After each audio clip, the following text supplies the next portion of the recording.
Hello everyone. अब आता है कहानी में ट्विस्ट कि ये पुलिस गाड़ी किराए के बंदे ही चला रहे थे। हाना को वहां से भगाने का प्लान कजुमा ने इंजोजी के साथ मिलकर बना लिया था। अब भला वो इसे पुलिस के हाथों पकड़े होते हुए कैसे देख सकता था। हालांकि इसने क्रिमिनल को भगाया, फिर भी इसे कोई भी पनिशमेंट देने की बजाय उल्टा फर्स्ट डिवीजन में प्रमोट कर दिया जाता है। ये बात इसे काफ़ी स्ट्रेंज लगती है। वो इस बारे में फिर इमली से बात करता है। खैर, उसे भी कुछ पता नहीं था। हाना को अपसेट बैठा देख के ये तो फिर ना सिर्फ उसे तसल्ली देने लगता है बल्कि अपनी फीलिंग्स भी कन्फेस कर लेता है। ये सुन के हाना कहती है कि तुम मजाक कर रहे हो ना, पर इंजोजी उसे लेके सीरियस था। इधर इमली ने इसे प्रपोज कर दिया था और वो तो ये भी एक्सेप्ट करने को तैयार होती है कि मुझसे अगर शादी करने के बाद भी तुम हाना को ना भुला पाए या उसका जिक्र करते रहे, मुझे उससे कोई भी दिक्कत नहीं होगी। ये सुन के वो सरप्राइज इसके साथ डेट करने को फिर मान ही गया था। अब हमें फिर 1 ईयर बाद का सीन दिखाया जाता है। इमली और कजुमा दोनों की ही शादी बहुत जल्द होने वाली थी। हाना की फैमिली ने भी अपना अच्छा सा ठिकाना फाइनली बना ही लिया था। ये अब अपनी आइडेंटिटी चेंज करके ही लाइफ गुजार रहे होते हैं। हाना इन जोजी को डेट कर ही है। आज तो वो बड़े प्यारे से अंदाज में इसे शादी के लिए प्रपोज करता है और फिर अपने साथ अब्रॉड चलने को भी कह देता है, जिसका भी ये कोई ख़ास रिस्पॉन्स नहीं देती। वो भी वेट करने को तैयार था। कजुमा एक और केस पे वर्क कर रहा था जहाँ पे एक वीडियो देखते हुए उसे एक पर्सन काफ़ी सस्पिशियस लगता है। हाना ने मॉम को इंजोजी के प्रपोज करने की बात बता दी थी कि प्लीज़ आप ये डैड को अभी मत बताना। वो भी कहती हैं कि ठीक है, मैं नहीं बताऊंगी। हाना से मिलने के लिए बकायदा ग्रैंडपा ही आए थे। यहाँ पे हाना उन्हें चोरी करने का छोड़ने के लिए कह देती है कि प्लीज़ आप हमारे साथ टाइम स्पेंड करें ना, पर वो नहीं मानते। मॉम को बताने का क्या फ़ायदा, उन्होंने डैड को प्रपोजल वाली बात बता ही दी थी। इंजोजी घर आया होता है। अब यहाँ पे उसे साइड पे ले जाके ये कहती है कि मैं तुम्हारे साथ अब्रॉड जाने के लिए तैयार हूँ, पर शादी का अभी कुछ नहीं कह सकती। वो भी मान ही जाता है एंड यहाँ पे वो तो फिर इसे हग ही कर लेता है। इमली को मॉम के साथ देख के कजुमा को हाना की याद आ जाती है कि एक दिन वो भी तो इसके साथ घर पे आई थी। दूसरी तरफ हाना ने अपने अब्रॉड जाने की बात मॉम डैड से कर ली होती है। उन्हें तो कोई एतराज़ नहीं था कि चलो इंजोजी के साथ ही तो जा रही है। अगले दिन एयरपोर्ट पे वो तो फिर हाना के आने का वेट करने लगता है। हाना भी सबसे मिल के घर से निकल ही पड़ी होती है। ये तो हाना की फ़ोटो देख के पास्ट की मेमोरीज में ही खो गया था कि कैसे उसे अपसेट देख के ये तो फिर अपनी बातों से और अपने गानों से उसे फ्रेश किया करता था।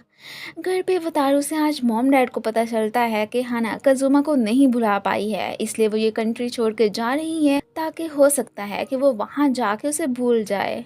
अब उन्हें बहुत बुरा लगता है कि हम अपनी बेटी को खुशियाँ ना दे सके। माँ बाप की तो यही ख्वाहिश होती है कि उनका बेटा या बेटी हमेशा हंसी खुशी ज़िंदगी गुजारे। हाना को रास्ते में ही कुछ लोग किडनैप कर लेते हैं।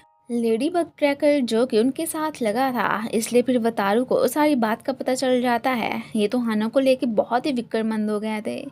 इधर कजुमा की जिस पर्सन से टक्कर होती है, एक्चुअली में वो वही बंदा था जिसकी उसे तलाश थी। ये उसे फॉलो ही करने का सोचता है। हाना को किडनैप करवाने वाला भी यही होता है। असल में इसे उसकी आइडेंटिटी को लेके मिस्टेक हो गई थी।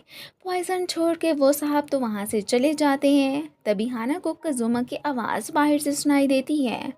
हाना उसे यही बाहर रुकने का कह देती है। अब बातों ही बातों में जब हाना को पता चलता है कि ये तो बहुत जल्द इमली से शादी करने वाला है, वो बहुत दुखी हो जाती है। तभी यहाँ पे बेहोश भी कजुमा इन बदमाशों को पकड़ने के बाद फिर उसकी हेल्प करने आ गया था। आगे से हाना को देख के शॉक एंड उसे उठा के फिर बाहर ही लेके जाने लगता है। हाना को जब होश आता है वो तब घर में ही खुद को देख के सरप्राइज। एक्चुअली में मॉम डैड तो इसे ढूंढते ढूंढते उसी प्लेस पे ही पहुंच गए थे, सो इसलिए फिर उसे लेके घर आ गए। अब नेक्स्ट सीन में हमें दिखाया जाता है कि पुलिस को एक नदी किनारे से लाश मिलती है और उसकी इन्वेस्टिगेशन करना वो स्टार्ट कर देते हैं। वहाँ से मिलने वाला पेंडेंट किसी और का नहीं बल्कि ग्रैंडपा का था। इधर इन लोगों को पता चल जाता है कि जिसका मर्डर हुआ है वो ग्रैंडपा ही हैं। वेल अभी इन्हें उस बात का यकीन नहीं आता। हाना ने अब कहीं भी ना जाने का सोच लिया था। कज़ुमा वर्क प्लेस से मिलने आता है, उसे भी ग्रैंडपा के जाने का अफसोस था। यहाँ पे वो उसे बताता है कि असल में ग्रैंडपा का पेंडेंट जो हमें सीन से मिला था वो तो पुलिस स्टेशन में है। तभी मुझे पता चला कि वो ग्रैंडपा ही थे। अब उस पेंडेंट की तो ग्रैंडमा के पास होती है, सो ये पुलिस स्टेशन से वो चुराने का सोच लेते हैं। सबकी नज़रों से बचते बचाते उन्हें वो मिल ही गया था। एक्चुअली में वो तो इसमें की डाल के ये जानना चाहते थे कि वाकई में ये असली है या नकली। इधर कज़ुमा को क्राइम सीन से एक कपड़े का टुकड़ा मिलता है जो कि खून करने वाले का ही हो सकता था। सो ये उस पर इन्वेस्टिगेट करवाने का सोचता है। पेंडेंट को खोलने पे एक फ़ोटो ही वहाँ पे दिखती है जो कि ग्रैंडपा, ग्रैंडमा और उनके एक फ्रेंड की थी। ग्रैंडमा जवानी में हाना की तरह और ग्रैंडपा बिल्कुल कज़ुमा की तरह दिखते थे। अब वो इन्हें अपनी लव स्टोरी बताने लगती हैं।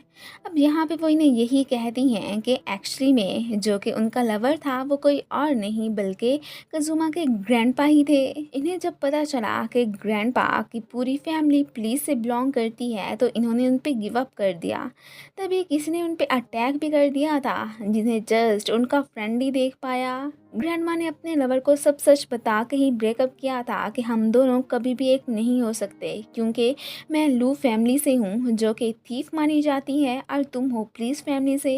इस बात से दोनों बहुत ज़्यादा दुखी हो गए थे और फिर बाद में ही हमें पता चला कि इन दोनों का फ्रेंड जो कि हमेशा चुप चुप रहता था असल में वो ग्रैंडमा को पसंद करता था। इसलिए बाद में उन्होंने जैसे तैसे करके ग्रैंडमा को ढूंढ लिया और फिर उनसे शादी कर ली और वो पूरे मन से ही चोरों की फैमिली में शामिल हो गए और वही तो हमारे ग्रैंडपा हैं। फिर हमें थोड़ा सा फ्लैशबैक में दिखाया जाता है कि कज़ुमा के ग्रैंडपा और ये दोनों दोस्त मिल चुके हैं।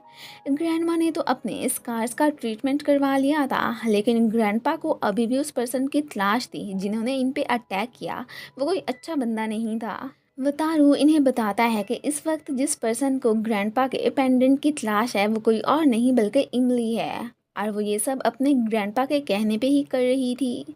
सो इन्हें अब मालूम हो जाता है कि ग्रैंडपा को फिर उसी पुलिस ऑफिसर ने ही मरवाया है क्योंकि ऑब्वियसली सी बात है ग्रैंडपा को पता चल गया होना है कि ये वही पर्सन था जिसने ग्रैंडमा पे अटैक किया। सो इसके बाद उस पर्सन ने ही पकड़े जाने के डर से इन्हें मरवा दिया ताकि किसी को भी आज तक उनके किए काले करतूतों का पता न चल जाए। अब ग्रैंडपा को मुजरिम की कैसे पहचान हुई वो भी मैं बताती हूँ कि उस दिन उन्होंने जो कि अटैकर के फेस पे निशान देखा था वो सेम इमली के ग्रैंडपा के फेस पे अभी तक मौजूद है। सो उन्हें ढूंढना आसान। ये साहब अपनी ग्रैंड डॉटर इमली की शादी भी एक मिशन के साथ ही कज़ुमा से करवा रहे थे। डैड तो हाना को कज़ुमा को शादी वाले दिन भगाने का ही आइडिया देते हैं कि हम सब तुम्हारे साथ हैं सो डोंट वरी। उस कपड़े की रिपोर्ट्स आ चुकी थी। ये शादी करने से पहले मॉम डैड को कुछ कहता है। अब वो क्या काम था उसके बारे में तो हमें बाद में ही पता चलेगा। फाइनली इनकी शादी का दिन आ गया था। इन्हें फिक्र तो होती है कि कहीं लू फैमिली उनके होने वाले सन इन लॉ को भगा के ही ना ले जाए, इसलिए स्पेशल इन ग्रैंडपा साहब ने खुद ही इस सब पे नज़र रखी हुई थी। फिर भी हाना की एंट्री हो ही जाती है और इधर मास्क के पीछे डैडी थे वो तो बड़ी होशियारी के साथ ही इन दोनों को वहाँ से भगा देते हैं और खुद भी उनके साथ ही चले गए थे। पीछे से ये लोग एकदम शॉक के आखिर हमारे साथ हो क्या गया है। कज़ुमा को इन्होंने बेहोश कर दिया था। अब मॉम डैड तो इन्हें साथ में देख के काफ़ी रिलीफ फील करते हैं। एंड फिर इसी के साथ ही ये पार्ट ख़त्म हो जाता है। Thanks for watching.